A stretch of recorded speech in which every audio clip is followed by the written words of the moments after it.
ఓం నమో భగవతే వాసుదేవాయ. ఓం నమో భగవతే వాసుదేవాయ. ఓం నమో భగవతే వాసుదేవాయ. అజ్ఞానతిమిరాంధస్య జ్ఞానాంజనశలాకయా చక్షురున్మీలితం येन తస్మై శ్రీగురవే నమః. नमा ओं विष्णुपादाय कृष्णप्रेष्ठाय भूतले श्रीमते भक्तिवेदान्त स्वामिन्निति नामिने। नमस्ते सरस्वती देवे गौरवाणी प्रचारिणे निर्विशेषा शून्यवादी पाश्चात्य देशतारिणे। जय श्री कृष्ण चैतन्य प्रभु नित्यानंद श्री अद्वैत गदाधर श्रीवासादि गौर भक्त वृंद। हरे कृष्णा कृष्णा कृष्णा हरे हरे, हरे राम राम राम हरे हरे। मूकं करोति वाचालं पंगुं लंघयेति गिरिं यत्कृपतम् अहं वन्दे श्रीगुरुं दिनतारणं। परमानन्दं माधवं श्रीचैतन्य ईश्वरं। हरि ओम तत्सत्। हरे कृष्ण. షడ్ గోస్వాములలో ఒకరైనటువంటి శ్రీల జీవ గోస్వామి గురించి మనం ఈరోజు తెలుసుకుంటున్నాము. షడ్ గోస్వాముల యొక్క అష్టకంలో మొట్టమొదటి అష్టకాన్ని మనము చదువుకుందాం. శ్రీ శ్రీ షడ్ గోస్వామి అష్టకాన్ని శ్రీ శ్రీనివాస ఆచార్యులు విరచితం చేశారు. ఎవరు ఈ శ్రీనివాస ఆచార్యులు? మనం ఈరోజు చెప్పుకోబోతున్నటువంటి శ్రీల జీవ గోస్వామి యొక్క శిష్యుడే ఈయనమాట. శ్రీ షడ్ గోస్వామష్టకము. కృష్ణో కీర్తన గాన నర్తన పరౌ ప్రేమామృతాంబోధిని ధీరా ధీర జన ప్రియౌ ప్రియకరౌ నిర్మత్సరా పూజితౌ శ్రీ చైతన్య కృపాభరౌ భువి భువో భారావకంతారకౌ వందే రూప సనాతనౌ రఘుయుగౌ శ్రీ జీవ గోపాలకౌ. శ్రీ శ్రీనివాసాచార్యులు ఏమని వారికి వచ్చి గౌరవ వందనాలు అర్పిస్తూ ఏమని చెప్తున్నారంటే, షడ్ గోస్వాములైనటువంటి శ్రీల రూప గోస్వామి, శ్రీల సనాతన గోస్వామి, శ్రీల రఘునాథ దాస గోస్వామి, శ్రీల రఘునాథ భట్ట గోస్వామి, శ్రీల జీవ గోస్వామి, శ్రీల గోపాల భట్ట గోస్వామి, వీరందరికీ కూడా నేను నా గౌరవపూర్వక వందనాలను అర్పిస్తున్నాను. వీరందరూ ఎవరు? గోస్వాములు అంటాం కదా. ఎవరు వారు? గోస్వామి అంటేనే అన్ని ఇంద్రియాలను వారు తమ యొక్క నియంత్రణలో ఉంచుకున్నవారు. వీరు ఎప్పుడూ కృష్ణ భగవాను స్మరిస్తూ సేవిస్తూ ఉంటారు. ఇలాంటి గోస్వాములను వీరు ఎవరు? సాధువులే కాదట వారికి నమస్కరించడము. దుండగులు అంటారు కదా, దొంగలు, దోపిడీదారులు, ఇలాంటి వారు కూడా అలాంటి గోస్వాములను చూసిన వెంటనే చేతులెత్తి నమస్కరిస్తారట. ఎందుకు అంటే వారు అందరితోటి ప్రియంగా ఉంటారు గోస్వాములు అనేవారు. ఇంకా ఏమి? వీరు చైతన్య మహాప్రభు యొక్క కృపాస్వరూపులు. అందుకోసమే వారు బృందావనంలో అక్కడ ఉండి అంత పతిత జీవులైనటువంటి వారందరినీ కూడా విముక్తులు చేయడం కోసమే ప్రచార సాధనలో ఉన్నటువంటి వారే ఈ షడ్ గోస్వాములు. ఇలాంటి షడ్ గోస్వాములలో ఒకరైనటువంటి శ్రీల జీవ గోస్వామి గురించి ఈరోజు తెలుసుకుందాము. శ్రీల సనాతన గోస్వామి, శ్రీల రూప గోస్వామి, శ్రీల జీవ గోస్వామి వీరందరూ కూడా ఒక రిలేషన్షిప్లో ఉంటారనమాట. ఎలాగా అంటే, రూప గోస్వామి, సనాతన గోస్వామి ఇద్దరు సోదరులు. వారి యొక్క సోదరుడి కుమారుడే శ్రీల జీవ గోస్వామి. కాబట్టి ఈరోజు మనము శ్రీల జీవ గోస్వామి గురించి తెలుసుకుందాం. శ్రీల జీవ గోస్వామి ఒక సాంప్రదాయమైనటువంటి బ్రాహ్మణ కుటుంబంలో జన్మించిన వారు. వీరు మొట్టమొదట కర్ణాటక రాష్ట్రంలో ఉండేవారు. తరువాత వారి పూర్వీకులందరూ కూడా వెస్ట్ బెంగాల్లో ఉండడం వలన వారందరూ కూడా అక్కడికి బెంగాల్కి వెళ్ళిపోయి అక్కడ సుస్థిరతను ఏర్పాటు చేసుకున్నారనమాట. మనము ఇది వరకు తెలుసుకున్నట్లు ముగ్గురు అన్నదమ్ములు ఉండేవారు. వారి శ్రీల రూప గోస్వామి, శ్రీల సనాతన గోస్వామి, శ్రీ వల్లభ్ మూడవ అతనమాట. ఈ ముగ్గురికి కూడా తల్లిదండ్రులు పెట్టిన పేర్లు ఏమిటి అంటే, సనాతన గోస్వామికి వారి తల్లిదండ్రులు పెట్టిన పేరు అమర్. అదేవిధంగా శ్రీల రూప గోస్వామికి తల్లిదండ్రులు పెట్టిన పేరు సంతోష్. తర్వాత శ్రీవల్లభ్, అతను శ్రీవల్లభ్గానే ఉన్నారు. కానీ వీరందరికీ కూడా చైతన్య మహాప్రభు వారికి దీక్షలు అలాగా ఇచ్చినప్పుడు వారికి శ్రీల రూప గోస్వామి, శ్రీల సనాతన గోస్వామి, శ్రీ వల్లభ్ అనే అతనికి ఆయనకు నామం వచ్చి ఆయనకు అనుపమ్ అనే నామకరణం వచ్చింది. అలాంటి అనుపమ్ అనే వారి కుమారుడే శ్రీల జీవ గోస్వామి. వీరు బెంగాల్లో ఉన్నప్పుడు ఈ ముగ్గురు అన్నదమ్ములు కూడా అప్పుడు ముసల్మాన్ పరిపాలన అనమాట. కాబట్టి వారి దగ్గర వీరు మంత్రులుగా ఉండేవారు. మనకు అనిపించవచ్చు వీరు బ్రాహ్మణులు, శుద్ధ బ్రాహ్మణులుగా ఉన్నప్పుడు అలాగ వారి దగ్గర మంత్రి పదవులను ఎందుకు చేస్తూ కొలువులో ఉన్నారు అంటే, అప్పటి పరిపాలన వారిదే. కాబట్టి వాళ్ళు ఏం చేసేవారు, అందరూ హిందువులు ఎవరైనా ఉంటే కూడా వారిని అందరినీ కూడా వారు తమ యొక్క సంస్థాన దీంట్లో ఉంచేవారనమాట. అలాగే ఎవరైనా హిందువులు ఒప్పుకోలేదనుకోండి, ఏం చేసేవారు, వారిని చాలా కఠినంగా శిక్షించేవారు. ఆ విధంగా ఉండేవారు. కాబట్టి వీరు ముగ్గురు కూడా అక్కడికి వెళ్ళి నామాన్ని కూడా మార్చుకున్నారు. ఈయన ఎవరు, సనాతన గోస్వామి సాకర్ మాలిక్ అనే ఆ యొక్క ముస్లిం నామాన్ని ఉంచుకున్నారు. అదేవిధంగా శ్రీల రూప గోస్వామి డాబిర్ కాష్ అనే నామము. ఆ విధంగా కానీ వీరిద్దరే ముఖ్యంగా అక్కడ ఆ యొక్క మంత్రి పదవిలో ఉండేవారు. కానీ చాలా ధనవంతులుగా ఉండేవారు రూప గోస్వామి కానీ శ్రీల సనాతన గోస్వామి కానీ. ఇలాగా వారు వారి వద్ద కొలువులో ఉన్నప్పుడు ఒకసారి శ్రీ చైతన్య మహాప్రభువు తీర్థయాత్రలు నిమిత్తమై ఆయన బెంగాల్కు రావడం జరిగింది.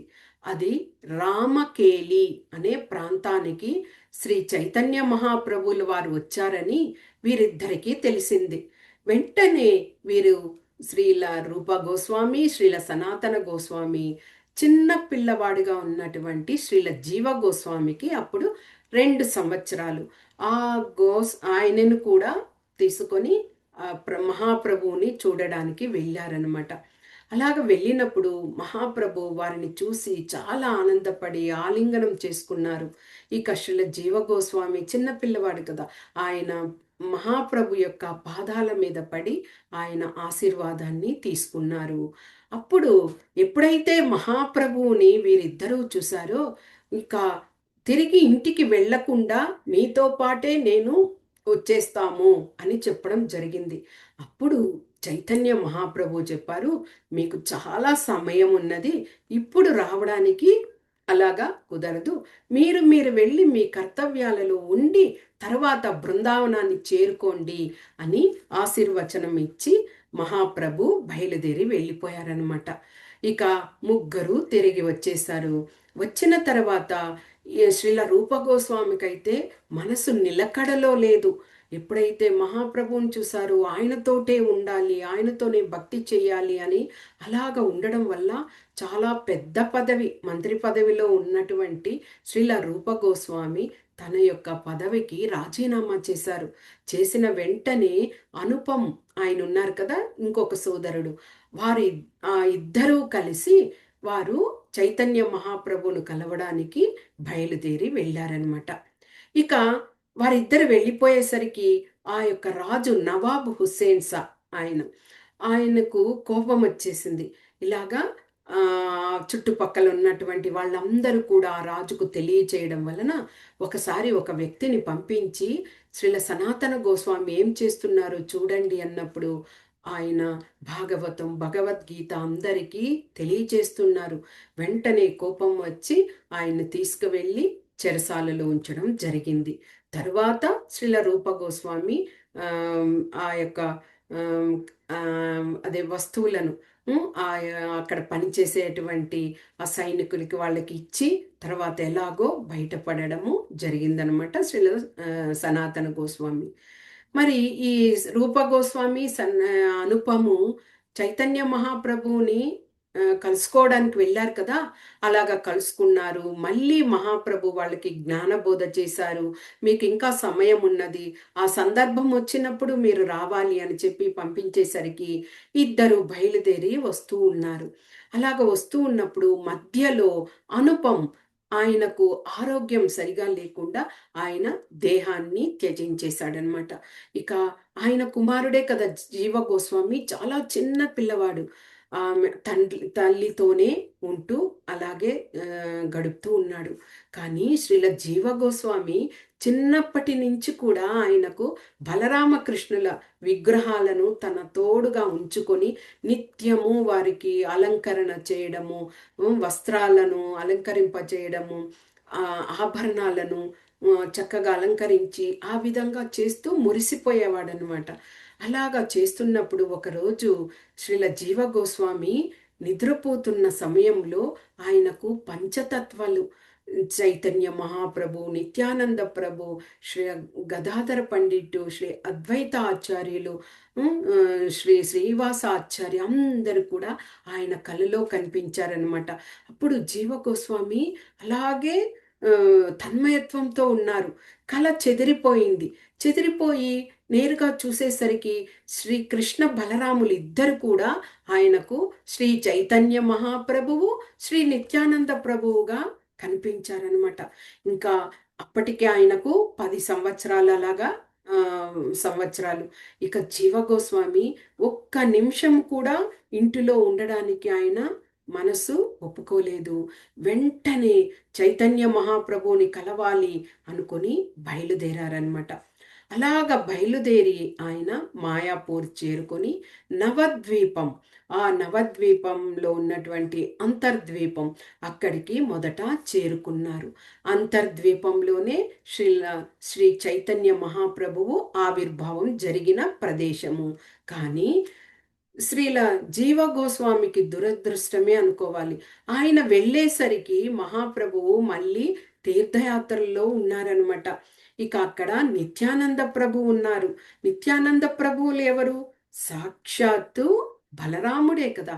ఇక ఆయన చాలా ఆనందపడి, జీవ గోస్వామి చిన్న పిల్లవాడు కదా, ఆయన్ని దగ్గరకు తీసుకొని ఆలింగనం చేసుకొని, జీవ నీకు చైతన్య మహాప్రభువుని చూసే భాగ్యం ఉన్నది, కానీ ఆయన తీర్థయాత్రలో ఉన్నారు కాబట్టి నువ్వు చూడలేకపోతున్నావు. నేను నిన్ను ఈ నవద్వీపం ఉన్నది కదా, శ్రీమతి రాధారాణిచే ఏర్పడినటువంటి ఆ యొక్క నవద్వీపాలను నేను చుట్టి నీకు అన్ని విషయాలను తెలియచేస్తాను అని కొంతమంది శిష్యులను అందరినీ తీసుకొని నిత్యానంద ప్రభువుల వారు జీవ గోస్వామిని తీసుకొని బయలుదేరారనమాట. ఇది మనకి ఈ యొక్క శ్రీల జీవ గోస్వామి గారి యొక్క ఆ చరిత్ర కథను తెలుసుకున్నప్పుడు చాలా ఆర్ద్రత అనిపిస్తుంది. ఎందుకంటే ఆయన గురువు గారి కోసము ఎంతో చెప్పిన విధంగా, అంటే గురువు ఏం చెప్తే దానిని అలాగే ఆ నిర్దేశాన్ని తీసుకునేవారు. ఎప్పుడు కూడా ఆయన మరో మాట మాట్లాడలేదు. అది ఆ యొక్క గురు శిష్యుల బంధం అనేది ఏ విధంగా ఉంటుంది అనే విషయాన్ని మనము శ్రీల జీవ గోస్వామి ద్వారా అర్థం చేసుకోవచ్చు. ఇక అలాగా బయలుదేరినప్పుడు వారు అంతర్ద్వీపంలోని శ్రీ చైతన్య మహాప్రభు యొక్క మాతృమూర్తి అయినటువంటి సచీమాత దగ్గరికి మొట్టమొదట వెళ్ళి ఆశీర్వాదం తీసుకున్నారు. ఆమె స్వయంగా తన చేతులతో చేసినటువంటి ప్రసాదాన్ని అందరూ కూడా తీసుకున్నారు.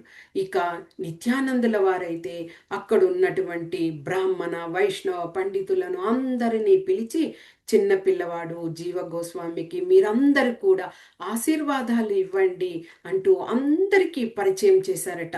ఆ విధంగా ఒక గురుస్థానంలో ఉన్న వారు ఆ యొక్క పిల్లవాడిని ఎంతటి అనుకరణతో ఆయన్ని చూసుకున్నారో అది కూడా మనము తెలుసుకుంటున్నప్పుడు చాలా ఆనందం కదా. ఆ తర్వాత అందరికీ నమస్కారాలు చేసి శ్రీల జీవ గోస్వామి అందరి ఆశీర్వాదాలు పొందారట. తర్వాత ఏమైంది, ఒక్కొక్క ద్వీపానికి ఆ, మన తీసుకొని వెళ్ళారు. మనము నవద్వీపం అని ఒక వీడియో కూడా చేశాము. ఆ యొక్క దేని లింక్ని కూడా శ్రీల జీవ గోస్వామి ఆ యొక్క చరిత్ర యొక్క లింకుతో మేము కనెక్ట్ చేస్తాను. అది కూడా మీరు చూడవచ్చు. అంటే ఇది ఇక్కడ ఏమి జీవ గోస్వామి అదే నిత్యానంద ప్రభువుల వారితో కలిసి ఆ నవద్వీపాలను చూశారనమాట. మనం ఇప్పుడు చెప్పుకోవడానికి లేదు కాబట్టి మీరు ఆ లింకులో చూడవచ్చు. ఆ నవద్వీపాలను ఎలాగా తీసుకువెళ్ళారంటే, మనకి ఎలాగా భగవద్గీతను భగవంతుడు అర్జునునకు అతడు చాలా క్లిష్టమైన పరిస్థితిలో ఉన్నప్పుడు ఆయనకు తెలియచేసి ఆ విఘ్నతను తీసుకొచ్చి ఆయన యుద్ధం చేయించి విజయాన్ని సాధించారు. ఆ విధంగా శ్రీల జీవ గోస్వామికి పెదనాన్నలు ఉన్నారు. వారిద్దరు కూడా బృందావనంలో ఉన్నారు. తండ్రి మరణించారు. అలాంటి పిల్లవాడిని దరి చేర్చి నిత్యానందుల వారు ఈ యొక్క ద్వీపాలనన్నింటినీ పరిక్రమ చేస్తూ తెలియచేశారనమాట. ఇంకా అవన్నీ ముగించుకొని మళ్ళీ వచ్చి చేరాక నిత్యానందుల వారు చెప్పారు, ఇప్పటికీ మహాప్రభు దర్శనము అవ్వడం కష్టము. నీవు మొట్టమొదట వారణాసికి వెళ్ళు. వారణాసికి వెళ్ళి అక్కడ నీవు మధుసూదన వాచస్పతి అనే దిగ్గజ పండితుడు ఉంటారు. అతని దగ్గరికి వెళ్ళి ఆయనకి శిష్యుడిగా చేరి ఆయన వద్ద నువ్వు అన్ని నిర్దేశాలు తీసుకో. ఇంకా గ్రంథాలు శాస్త్రాలు వాటినంతా కూడా ఆయన దగ్గర ఉండి పఠించు. తర్వాత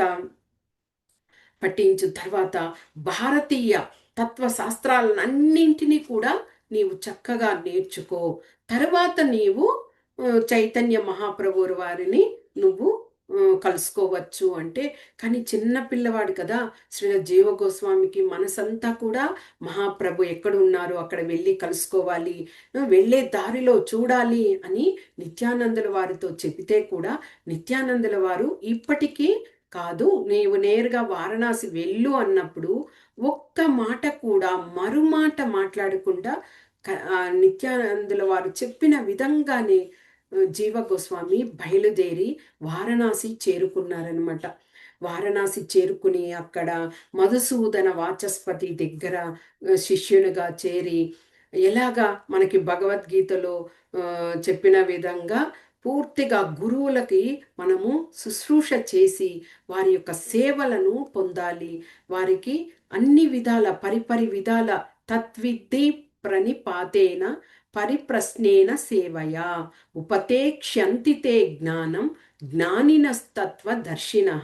అలాగా మనకు అర్థం కాని విషయాలను తెలుసుకోవడం వలన వారు జ్ఞానవేత్తలు, తత్వ స్వరూపులు కాబట్టి అన్నీ తెలియచేస్తారు అని అక్కడ ఉండి అన్నీ ఆయన దగ్గర తెలుసుకున్నారనమాట. ఇక అలాగ అయిన తర్వాత ఆయన మళ్ళీ బయలుదేరారు, బృందావనానికి బయలుదేరారు. చెప్పారు కదా, ఆయన నిత్యానందుల ప్రభువుల వారు ఏ విధంగా, ఆయన ఆది గురువు నిత్యానందుల ప్రభువుల వారు కాబట్టి చెప్పిన విధంగానే ఆ గురువు దగ్గర ఉండి అన్నింటిలోనూ జ్ఞానతను పొంది ప్రజ్ఞాశాలి అయ్యారనమాట జీవ గోస్వామి. తరువాత బృందావనానికి చేరుకున్నారు. ఎప్పుడైతే శ్రీల జీవ గోస్వామి బృందావనానికి వస్తున్నారు అని తెలిసిందో అక్కడ అందరూ శ్రీల సనాతన గోస్వామి, రూప గోస్వామి, శ్రీనివాసాచార్యులు తర్వాత అందరూ కూడా ఎదురు చూస్తున్నారట. ఎప్పుడెప్పుడు ఇక్కడికి వస్తారా అని. వచ్చినప్పుడు అందరూ చక్కగా ఆహ్వానించారు. అక్కడ ఉన్న వాళ్ళందరూ కూడా పెద్దవాళ్ళు.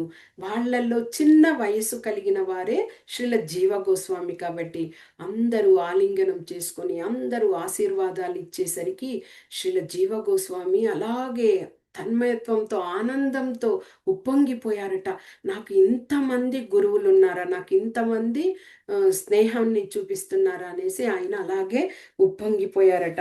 ఆయన యొక్క ప్రజ్ఞాశాలి కదా, ఆ యొక్క చతురతను చూసి కూడా వారందరూ ఇక మన తరంకి మన అందరం లేకపోయినా కానీ ఒక చక్కని యువకుడిగా శ్రీల జీవ గోస్వామి ఉన్నారు అని అనుకున్నారట. ఇక అక్కడ ఉన్నప్పుడు శ్రీల రూప గోస్వామి వద్ద ఆయన దీక్షను తీసుకున్నారనమాట.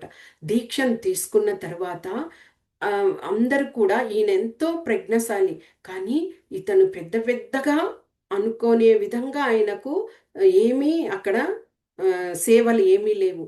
చాలా చిన్న చిన్న సేవలు, అంటే ఎంత ఎదిగితే అంత ఒదిగి ఉండాలి అనే విషయంలో కూడా శ్రీల జీవ గోస్వామి వారు ఏమి చెప్పినా కానీ భగవంతుని కోసము అర్చన పూజ విధానాల కోసము పువ్వులను కోసుకొచ్చి ఇచ్చేవారు. అక్కడ ఉన్నటువంటి ఆ యొక్క మందిరం ఎదురుగా ఊడ్చేవారు, శుభ్రం చేసేవారు. ఆ విధంగా చిన్న చిన్న సేవలు చేస్తూ వారందరికీ కూడా చాలా ప్రియంగా ఉండేవారట. ఈ విధంగా జరిగిపోతూ ఉన్నది బృందావనంలో శ్రీల జీవ గోస్వామికి. ఇక ఒకసారి ఏమైంది, ఒక దిగ్విజయ పండితుడైనటువంటి రూపనారాయణ సరస్వతి అనే అతను బృందావనానికి రావడం జరిగింది.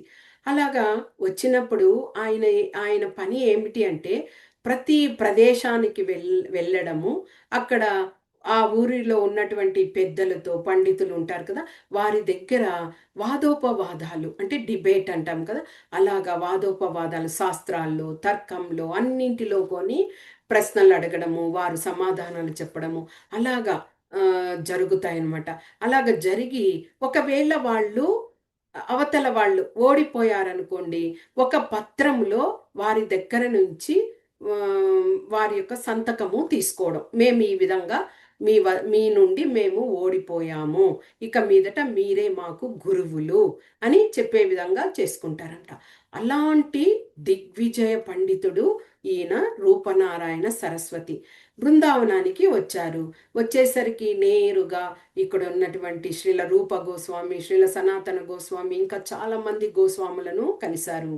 కానీ శ్రీల రూప సనాతన గోస్వాములు ఆయనకు నమస్కరించి సాష్టాంగ దండ ప్రణామాలు అర్పించి ఒక్కసారిగా చెప్పేశారు, మీరు చాలా పండితులు, మీతో అంత వాగ్వివాదం చేసేంత ఇది మేము కాదు, మేము పత్రంలో రాసి ఇచ్చేస్తున్నాము, మీరే గెలిచారు అని వ్రాసి ఇచ్చేశారట.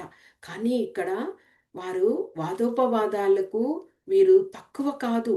కానీ ఇక్కడ ఏమిటంటే సమయాన్ని మనము అలాగ వాదోపవాదాలకి డిబేట్కి సమయాన్ని వెచ్చించడం కన్నా శ్రీకృష్ణ భగవానుని సేవలో నియుక్తులైతే ఎంతో ముక్తి పొందిన వాళ్ళము అని ఆలోచించి భక్తి ఇదిగా ఉన్నారు కదా, అందుకని ముందుగానే చేసేసారనమాట. ఇక ఈయన చాలా దిగ్విజయ్ పండితుడు కదా, చాలా ఆనందపడిపోయారు. నాతో వాదం లేకుండానే వీళ్ళు ఒప్పేసుకున్నారు, వీరంత పండితులు కాదు అని అలాగ చెప్పుకుంటూ ఉన్నారట. ఈ విషయము శ్రీల జీవ గోస్వామికి తెలిసింది. వెంటనే ఆయన రూపనారాయణ సరస్వతి దగ్గరికి వెళ్ళి, మా గురువులు మీకోసము కాదు అలాగ ఒప్పుకుంది, కానీ నాతో వాదించండి, నాతో వాదించి మీరు గెలవండి చూద్దాము అని 7 రోజుల పాటు వాదోపవాదాలు జరిగాయట. అలాగా వాద ప్రతివాదం అలాగ వాద ప్రతివాదాలు జరిగిన తర్వాత శ్రీల జీవ గోస్వామి గెలిచారట. ఆయా రూపనారాయణ ఆయన అలాగే ఆశ్చర్యపడిపోయారట. ఇంతటి పండితుడని నేను విర్రవీగుతున్నాను, ఈ పిల్లవాడి దగ్గర నేను ఓడిపోయాను కదా అని ఆయనే పత్రాన్ని వ్రాసిచ్చేసి వారి గురువులు రాసిచ్చిన ఆ పత్రాన్ని చింపివేయడం జరిగిందట. ఇది ఆనందంగా శ్రీల జీవ గోస్వామి గురువు అయినటువంటి గురువు పెదనాన్న కదా, ఆయన దగ్గరకు వచ్చేసరికి ఆయనకు చాలా కోపం వేసిందట. నీవేమి పెద్ద పండితుడు అనుకుంటున్నావా? నీవే అన్ని విద్యలు తెలిసిన వాడివి అనుకొని విర్రవీగుతున్నావా? నీవు 7 రోజులు సమయాన్ని వృధా చేశావు. ఆ సమయాన్ని నీవు భగవంతుని కోసం వెచ్చించి ఉంటే నీకెంత ఇది జరుగుతది. ప్రచారం కోసం ఉంచి ఉంటే ఎంత ముక్తి అయ్యుండేది అని శ్రీల జీవ గోస్వామిని ఆయన తిట్టడం జరిగిందట. ఆ సమయంలో శ్రీల జీవ గోస్వామి చిన్నబుచ్చుకున్నారు. కానీ గురువు స్థానంలో ఉన్న పెదనాన్న ఇంకా ఏమి చెప్పలేకుండా రూప గోస్వామి ఏం చెప్పారు? నువ్వు ఇలాగ చేస్తే ఈ బృందావనంలో ఉండడానికే నీకు అర్హత ఉండదు అని చెప్పేశారట. చాలా దుఃఖముతో ఆయన తనని తిట్టారనే బాధ కూడా కాదు. అయ్యో గురువు గారికి నేను ఆయన బాధపడే విధంగా ప్రవర్తించానే అనేసి ఆయన బాధపడ్డారట. తరువాత రెండవసారి కూడా ఇది జరిగిన కొన్ని రోజుల్లోనే ఇంకొక విషయం కూడా జరిగింది. ఆ విషయం ఏమిటి అంటే, ఒకసారి శ్రీల రూప గోస్వామి గురువు గారు కదా, ఆయన శ్రీకృష్ణుని వర్ణన చేస్తూ పద్యాలను వ్రాస్తున్నారట. అలాంటి పద్యాలు వ్రాసినాక ఆ పద్యంని ఒక పద్యంను తీసుకువెళ్ళి ఆయనకు గురువులుగా ఉన్నటువంటి దిగ్విజయ పండితుడుగా ఉన్నటువంటి వల్లభాచార్య అనే ఆ గురువు గారి వద్దకు వెళ్ళి తాను దానిని చదివి వినిపిస్తున్నారు. ఆ గురువు గారు కూడా వల్లభాచార్యులు కూడా వింటూ ఉన్నారు. విన్న తర్వాత ఆయనకు ఒక చోట ఒక పద్యము నచ్చలేదనమాట. ఏమిటి అంటే ఆ పద్యం యొక్క భావము ఏమిటి అంటే భక్తి గురించి, ఆరాధన గురించి, ముక్తి గురించి ఆ పద్యంలో శ్రీల రూప గోస్వామి తెలియజేస్తున్నారు. కానీ ఆ భుంక్తి అనేది తర్వాత ముక్తి. భుంక్తి అంటే ఆరాధన చేయడం, భగవంతుని ఎంతగా కైంకర్యం చేయడము. ఇంకా ముక్తిని పొందడం అనేది చాలామంది కోరుకుంటారు. అదొక పిచ్చిగా వాళ్ళు ఎలాగైనా ముక్తిని పొందాలి అనే ఆశతో, కోరికతో, మోహంతో ఉంటారు. అలాంటి ప్రదేశంలో, ముక్తి అనే ప్రదేశంలో అక్కడ పిశాచి అని ఒక అర్థం వచ్చే విధంగా రూప గోస్వామి గారు రాశారట. అంటే మోక్షం పొందడం అనేది ఒక పిశాచితనం లాగా, అంటే అంతటి ఆకాంక్షతో ఉంటారు ముక్తిని పొందాలి అనేసి. కానీ అది కాదు, భక్తి చేస్తే చాలు అని ఆయన అదే విధంగా అనేసరికి ఆయన గురువు గారైన శ్రీపాద వల్లభ భట్టాచార్యులు, నీవు ముక్తి అనే ఆ అర్థాన్ని పిశాచిగా నువ్వు పొందుపరిచావు, అక్కడ నాకు నచ్చలేదు, ఇది బాగలేదు అని చెప్పేసి ఆయన స్నానానికి వెళ్ళిపోయారట. ఈ విషయం శ్రీల జీవ గోస్వామికి తెలిసింది. వెంటనే బయలుదేరారు గురువు గారి దగ్గరికి. మా గురువు గారిని మీరు శ్లోకం చెప్పినప్పుడు మీరు ఇది కాదు అని చెప్పారట. మా గురువు గారి ఉద్దేశం అది కాదు. మోక్షం పొందాలని చాలామంది మోక్షాల్లో అది 5 మోక్షాలని పొందుతారు. కానీ అలాంటి మోక్షాల కన్నా భక్తి విధాన మార్గం, ఆరాధన చేసే విధానమే మంచిది. కాబట్టి మోక్షాన్ని ఆ విధంగా ఆ యొక్క పిశాచి అనే అర్థంతో చెప్పడం జరిగింది అని విపులంగా వివరించారట. వల్లభాచార్యులకి ఆయనకు ఆశ్చర్యమైపోయిందట.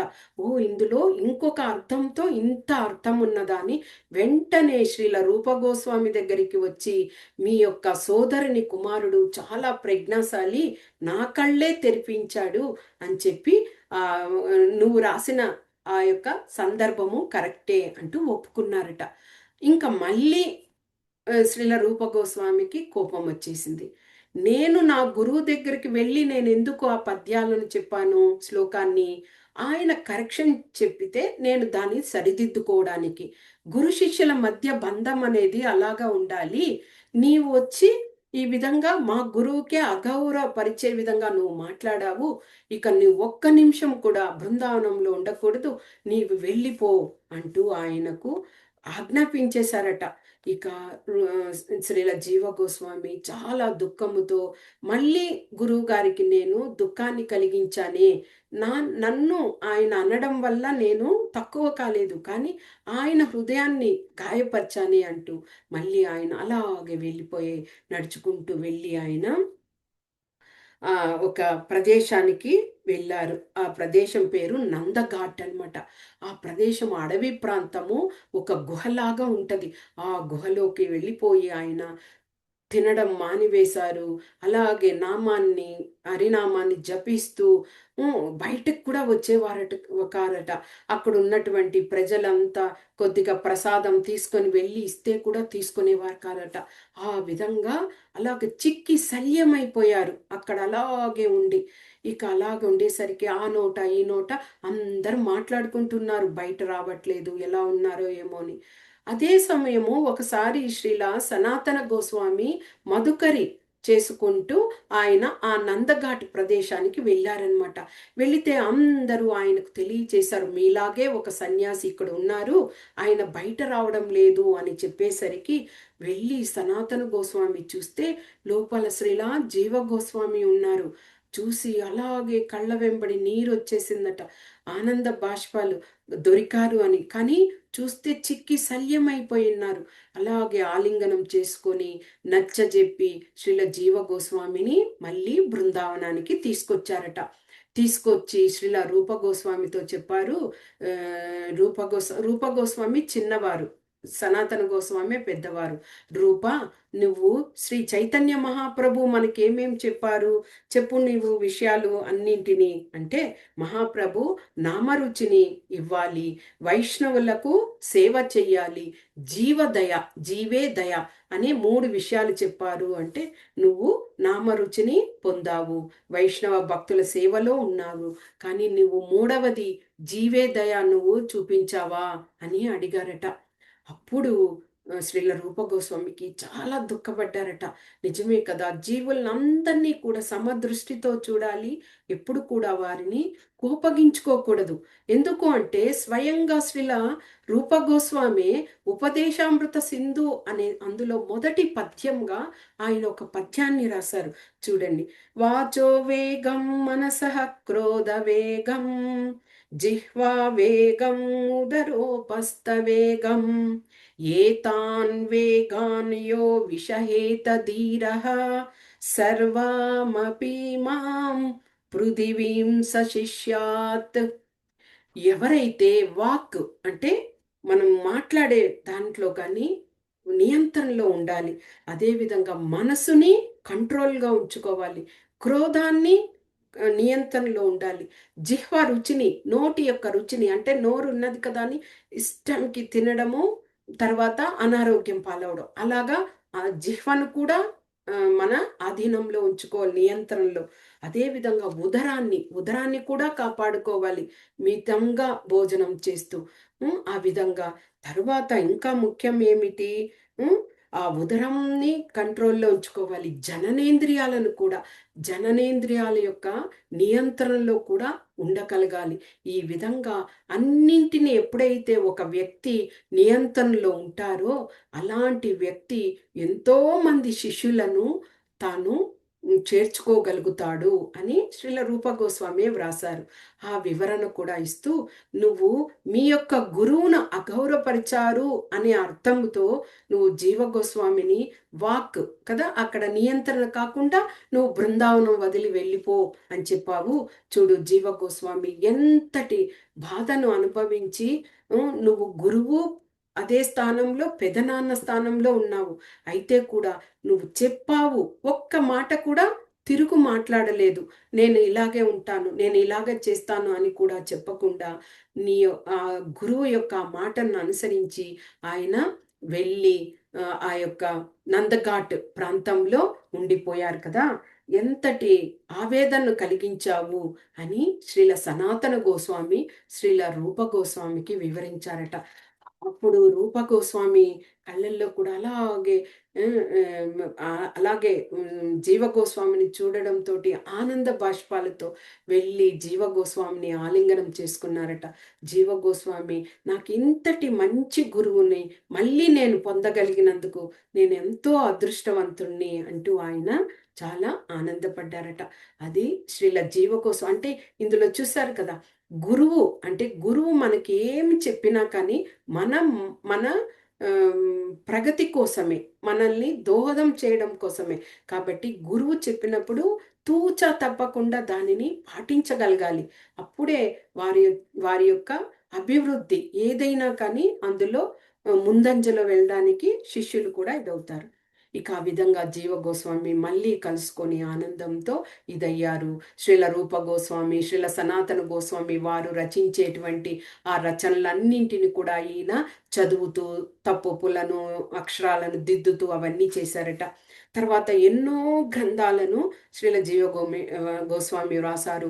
ధాతు సంగ్రహ, రసామృత శేష, శ్రీ సంకల్ప వృక్ష, ఉజ్వల నీలామణి, సత్సందర్భ, ఇలాంటివన్నీ కూడా ఎన్నో గ్రంథాలను ఆయన వ్రాయడం జరిగింది. తర్వాత జీవ గోస్వామి యొక్క శిష్యులుగా శ్రీల నరోత్తమదాస ఠాకూర్ల వారు, శ్రీనివాస ఆచార్యుల వారు, శ్యామానంద ప్రభువుల వారు, ఇలాగ వారిని అందరినీ కూడా శిష్యులుగా ఆయన గుర్తించారు. ఇక ఆయన బృందావనంలోనే శ్రీ రాధా దామోదర మందిరం అనే మందిరాన్ని స్థాపించి అక్కడ విగ్రహాలను ప్రతిష్ఠించారు. ఆ యొక్క మందిరంలోనే శ్రీల ప్రభుపాదుల వారు ఒక్క గదిలో ఉంటూ ప్రతిరోజు శ్రీల రూప గోస్వామిని తలుచుకునేవారు. ఓ రూప గోస్వామి, మీరు మీ గురువు చేసిన అన్ని విషయాలను మీరు పూర్తి చేశారు. నా గురువు నాకు చెప్పిన విషయాలు నేను ఎప్పుడు పూర్తి చేయగలుగుతాను అంటూ వేడుకొని ఆనంద బాష్పాలతో ఆయన అలాగే కన్నీటి దారలు విడిచేవారట ప్రభుపాదుల వారు. అది శ్రీ రాధా దామోదర మందిరము, శ్రీల జీవ గోస్వామి నిర్మించినటువంటిది మందిరము. అక్కడే చివర సమయంలో శ్రీల జీవ గోస్వామి అక్కడే దేహాన్ని త్యజించారు. ఆ మందిరంలోనే సమాధి కూడా ఏర్పాటు చేసి ఉన్నారు. ఇప్పుడు మనం ఎవరైనా బృందావనానికి వెళ్ళినప్పుడు ఈ యొక్క మందిరము శ్రీల రాధా దామోదర మందిరాన్ని దర్శనం చేసుకోవచ్చు. హరే కృష్ణ. వాంఛా కల్పతరుభ్యశ్చ కృపా సింధుభ్య ఏవ చ పతితానాం పావనేభ్యో వైష్ణవేభ్యో నమో నమః. హరే కృష్ణ. మాతాజీ, ఆయన ధ్రువుడు